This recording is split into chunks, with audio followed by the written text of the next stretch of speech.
Hey, it's W5HRO. Well, I decided to look at the underside of the amp first because that's where I thought I smelled the a burning component smell. You know, those two times and yesterday when I was hitting that, when I was going yay with those new 810s and it was slamming that power meter on the highest scale.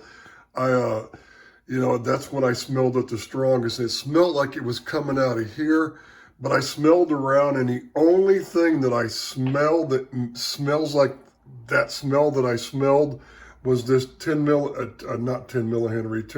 choke that I have in series with that screen supply. Now there's that transformer I was telling you about for the 1625 clamp tube. In case I lose all grid drive, that's just a safety thing. And that transformer, right now, I've left this thing on for a couple hours, and this thing doesn't really get hot. However, when I put the bottom back on this thing and you don't have this ventilation, that's a different story. But after I used the transmitter, I tried it a couple times. This transformer was super hot because the 1625 has a 12.6 volt filament, and with the center tap floating, that transformer it's actually coming out to 25. Let me show you what it was. It's not quite, I'm sorry, it was 12.5 volts. Let me see if I can do this. I'm not sure I can do this with the phone here in my hand. Oh crap, what'd I do here? Sorry about that. Things went blank, didn't they? I probably shouldn't be attempting this, but let me, well, yeah, I can get in here.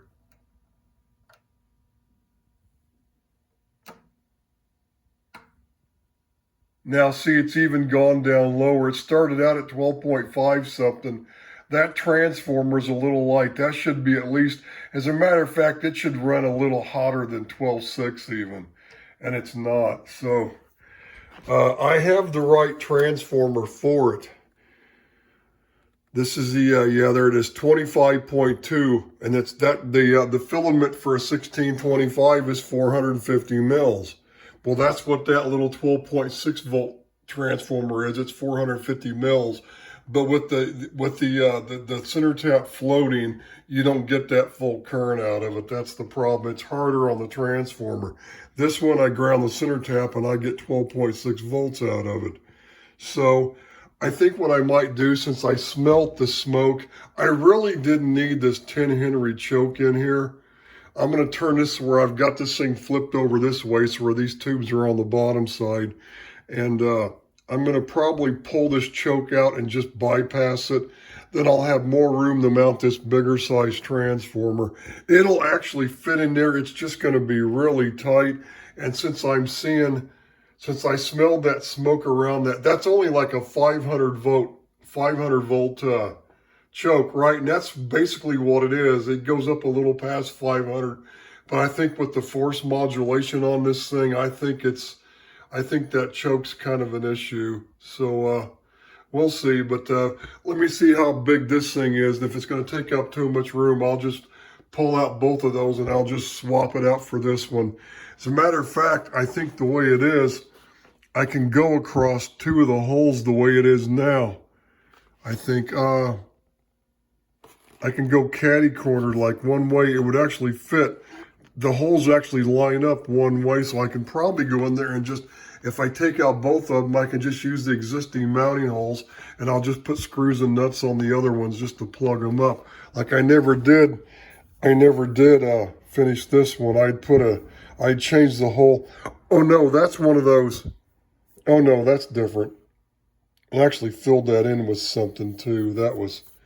Yeah, that was an extra hole I didn't need anymore. I think I filled it up with something and I took a marker and I colored it just to kind of, so you couldn't see it. Anyway, but the other thing too is it dawned on me, I never put any bypass caps on the AC lines in these any of these decks. Now I did it, I believe, on the T368 exciter rack that I built out here when I had that temporary. Remember, I had that piece of plywood sitting on the boxes when I built that thing the first summer we lived here. I spent all summer on that thing. I think I did put the caps on that, but what I was thinking is, since the power's so high, it's possible that RF's getting on the AC line, the 120 volts coming in, and it's making something spaz out that's causing the problem. So, I mean, that's another possibility. So I looked, and the main connections for that power cord are right up under here. And I ran down to this transformer here, which is for that other thing, that supply that controls that relay when I click that switch. But I can go ahead, I can put a 0.001, 0.001 on both sides of the ground. I'll just put them on both sides of that terminal strip. It'll be close enough to right at the input to the transformer. So I'll do that. I'll put that there. I'll bypass it there. But I don't know why I didn't think about that, because I might just have, since the power goes up to like probably close to 3,000 watts when I modulate, it's probably, there might be enough RF getting induced because that high power, because the carrier coming up like that it's spazzing out the AC and it's causing the problem. So it could be anything like that. So I'm going to go ahead and probably turn this thing over and take a look at that. And if I decide to change it out for this guy and remove this 10 Henry choke, which I really don't need in there. Actually, I think it delays it. When I modulate certain syllables, I think it has the opposite effect of what I want, and it doesn't dip down. So I think it keeps the thing a little stiffer, believe it or not. So I think I'm going to remove that and see what happens. It'll also remove some resistance from to the tube. Then I'll have plenty of room to put that other transformer. But let me turn this thing over and see what it looks like. And then when if I change that out, then I'll flip it over and I'm going to put the two bypass caps to make sure the AC line's filtered. Then I'm going to take it back in there without the bottom on it so I can see what's going on, and I'll modulate it hard again and see if I see anything. And I'm going to try to do a way to where I can have the power cord right there with me behind the transmitter with the microphone. So if it happens, I'll see where that flash is coming from. So that's all for now. Let me, I'll go ahead, I'll just hold on to this video for now, and then let me do the next stage of what I think I may do to this thing, and then I'll add it to this video. In other words, you'll get another blink here pretty soon. Well, I'm not going to go blink again, because didn't I go blink when right before I added this video to the other one? What I'm getting at is I can't remember. It was that first video, the first part of this video was, I did it yesterday. So I'm just now getting back to this. I decided, you can see I turned everything over and I looked this thing over, and I've been thinking about the design and where I smelt that burn smell. I went ahead and removed that 10 Henry choke, and I measured the resistance, and it came out to 180 ohms. So I thought, well, I should probably just put a high power resistor in there in its place. I was just going to go ahead and short it, but I'm thinking, you know, I mean, there's other capacitance. There's this, you know, which I don't have this on that meter right now. I realized too, but when I changed those meters out, I never did go back and put the caps back across the meters. But I think I'm going to use 0.005 here, because, you know, what's funny is not one of those meters has a cap across it, and I'm not getting any RF. It's not causing a problem. So you know, it doesn't seem to be an issue, but I still want a protective cap across it to bypass RF. But I'll just bump this one down. I might just make all of them 0.005s. That's probably good enough.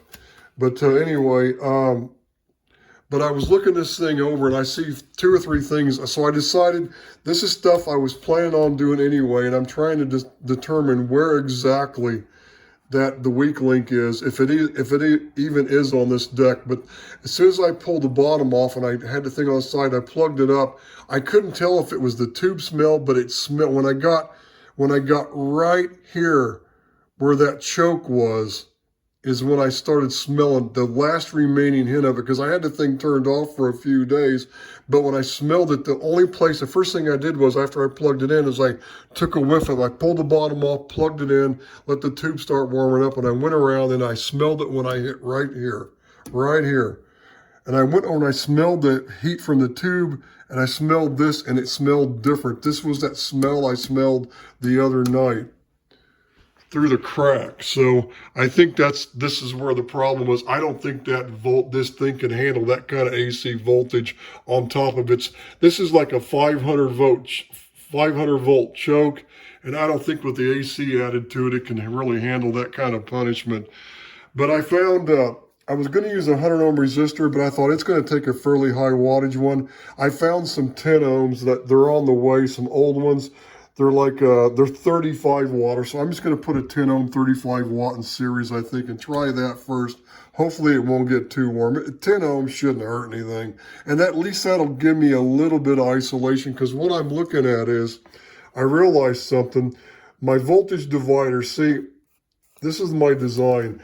This is the hot end of the secondary from the modulation transformer. After it goes through the limiter, the negative peak limiter, it's connected here. So when I'm modulating the bottom, this is the cold end of the RF plate choke. So that AC is, going to the tube, but it's also going.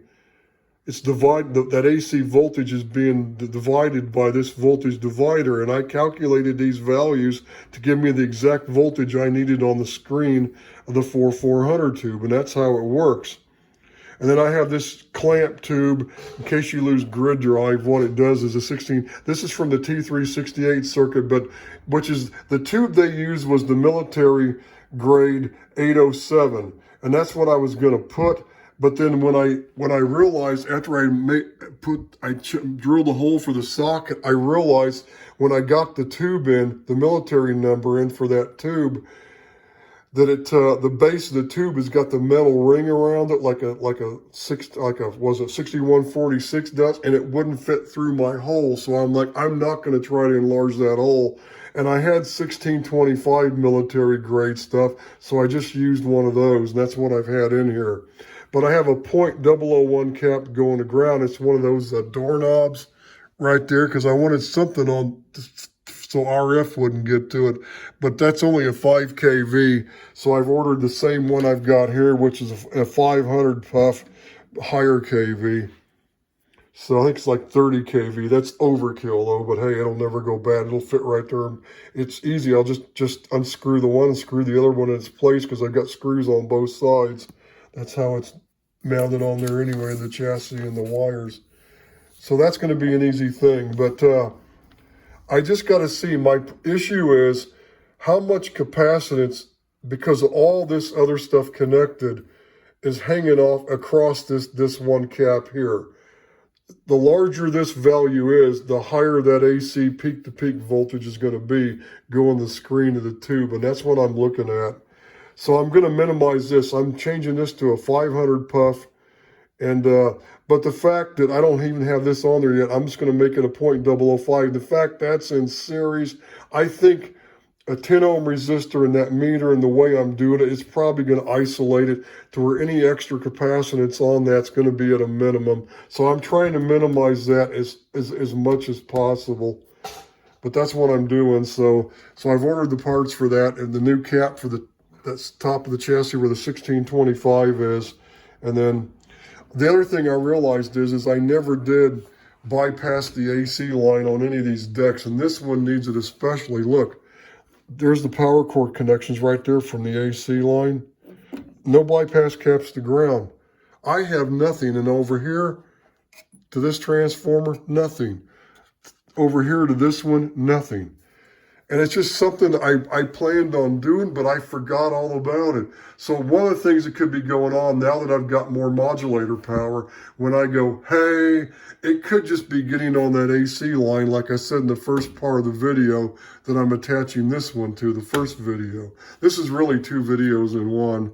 So I'm trying to shorten the amount of videos I upload, so I just put them all together and I cover the issue, at hand.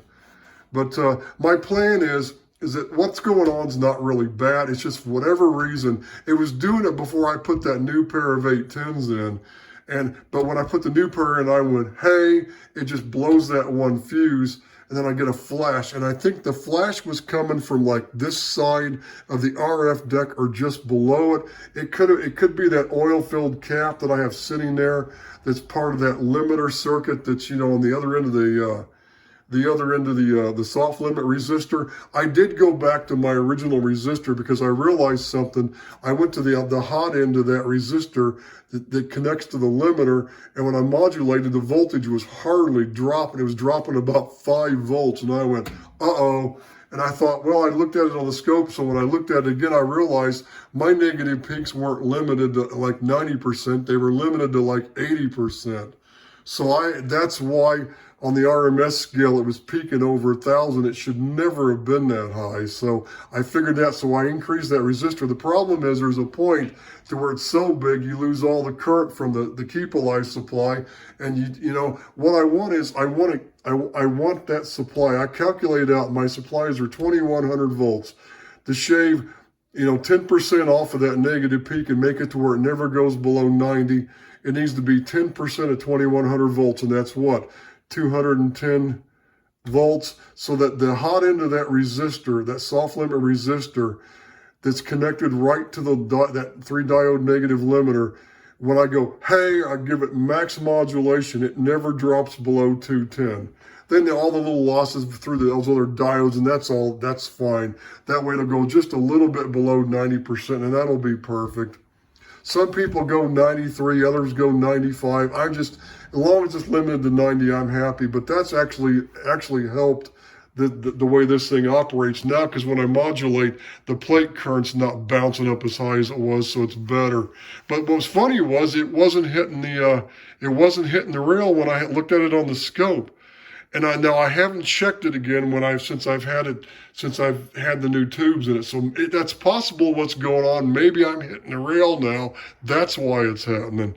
I don't think so, but whatever happened, it killed the power somewhere. That's the next thing I gotta do after I get this rebuilt. While I'm waiting on parts, I'm gonna go in there and I'm gonna take that front panel off. But I think I want to wait and just do this now. Let me beef this up, put it back in, fire it up. My microphone cord's long enough I can walk around the back. I'll go, hey, real quick. And if it happens again, I want to see where the flash is coming from. It didn't hurt anything because the fuse it kills the fuse instantly. So it's fine. It's not going to damage anything, but I want to figure out where it's coming from. Like I said, what I'm doing here, and after I put the bypass caps on I'm going to put a .001 on each side to ground, and on all 3 places, because you don't want to put too much capacitance on the AC line, because you can make the chassis hot, and that's a bad deal. So if I put .001s, and when you add them all up, it won't be too high where it's going to cause a problem. But this is the deck that it needs to be on. Now I think I did add them on the exciter rack. I may not have. So when I get a chance, I'm gonna pull that out and I'm gonna look, and if I didn't, I'm gonna put a couple .001s to ground on that too, on that input. So anyway, but I'll get it all buttoned out. But for what I'm gonna do for now is I'm gonna do all these modifications I'm planning on doing. And I got to replace I put .001s in series across these tubes and this string, and I use those too small, those Chinese ones. So I'm going to beef those up to the bigger size one, same value.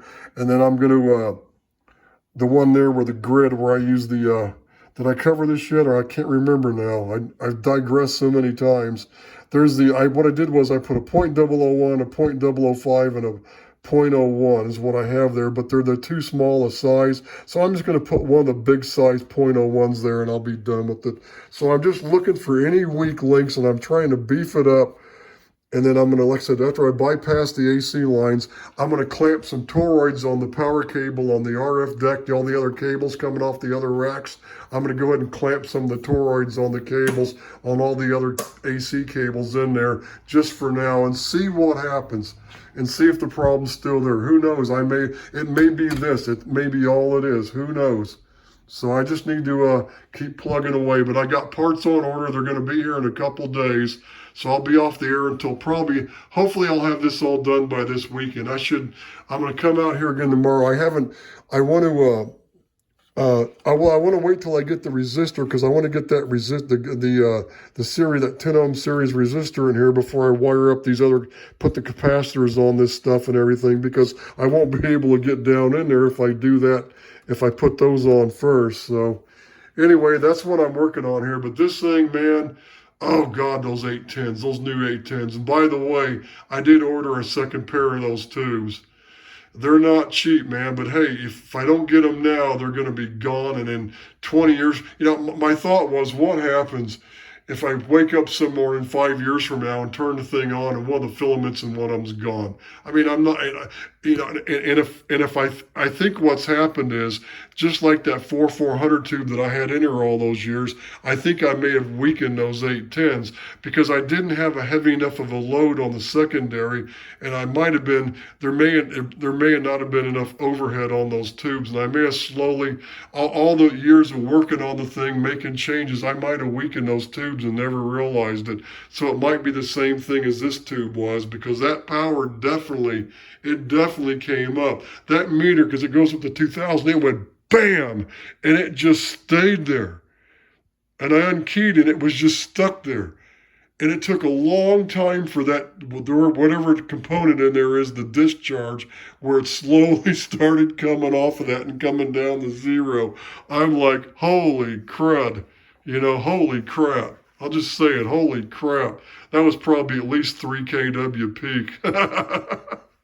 So that's all for now. I'm going to go and upload this video and let you know where I am. I'm just, like I'm saying, I'm just beefing this thing up. I think I discovered where at least one of the weak links was, if there's more than one. So I'm going to fix that and then go in there and try it. Like after I've done everything I told you I'm going to do, and we'll see what happens. 73s for now. This is W5HRO.